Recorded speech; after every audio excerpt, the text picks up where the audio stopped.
Para quem está de fora, a linguagem do judô pode parecer um idioma secreto, né? Cheio de termos que são super complexos.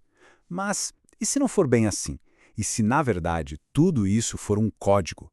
Um código que, quando a gente decifra, revela exatamente as instruções de cada movimento. Vamos juntos decodificar a linguagem do judô? Bom, vamos começar com um que é um verdadeiro trava-língua. Kuzurikamishi Hogatame. Falar sério, parece um emaranhado de sílabas impossível de decorar, né? É o tipo de termo que pode desanimar qualquer um antes mesmo de começar. Mas aqui é que está o pulo do gato. E se esse nome não for aleatório? E se ele for, na verdade, um manual de instruções detalhado, escondido bem na nossa frente? É exatamente isso que vamos explorar. A terminologia do judô não é uma barreira, é um mapa. A chave para decifrar esse código todo é entender que os termos do judô não são palavras únicas soltas. Pensa neles como frases descritivas, montadas a partir de blocos de construção que se repetem. É quase como se fossem pecinhas de Lego, sabe? E aqui está o nosso, digamos, anelo decodificador. Com só alguns desses componentes, a lógica começa a fazer todo sentido. Por exemplo, viu a palavra goshi? Pode ter certeza que o quadril está envolvido na jogada. Apareceu gatame? É uma técnica de imobilização com certeza. É um sistema brilhante que facilita muito o aprendizado no mundo todo. Certo, agora vamos colocar a teoria na prática. Vamos pegar um dos golpes mais clássicos do judô e literalmente desmontar ele para ver como esses blocos de construção funcionam na vida real. E o nosso estudo de caso é o Osotogari. Esse nome é super famoso, até quem nunca pisou num tatame provavelmente já ouviu falar. E por ser um golpe tão fundamental, o nome dele é o exemplo perfeito desse sistema de código que a gente está falando. Então, vamos quebrar o nome pedaço por pedaço. O significa grande. Soto, externo ou por fora. E Gahari, ceifada. Se a gente juntar tudo, o que temos? Grande ceifada externa. Cara, é uma descrição perfeita da ação. É usar a perna para ceifar a perna do oponente pelo lado de fora. É uma receita, não é só um nome. Mas espera aí, um detalhe pode ter chamado a atenção. Se o bloco original é kari, por que ele vira gari quando se junta com outra palavra? Isso não é um erro, não. Na verdade, é uma camada ainda mais profunda do código, uma regra da língua japonesa que é fascinante.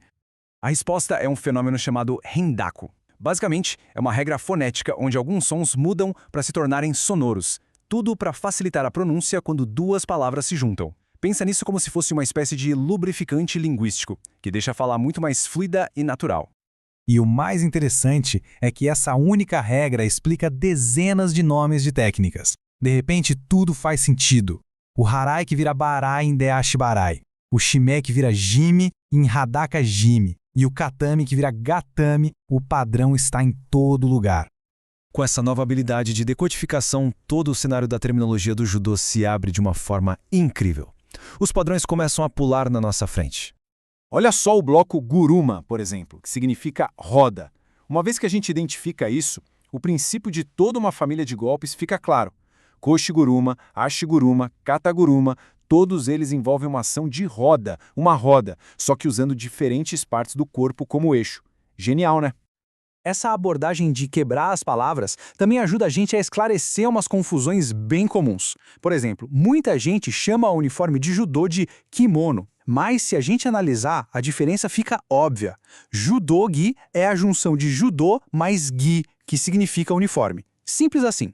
Já kimono vem de ki, coisa, e mono, vestir. Literalmente, coisa para vestir. Um termo é super específico, o outro é totalmente genérico.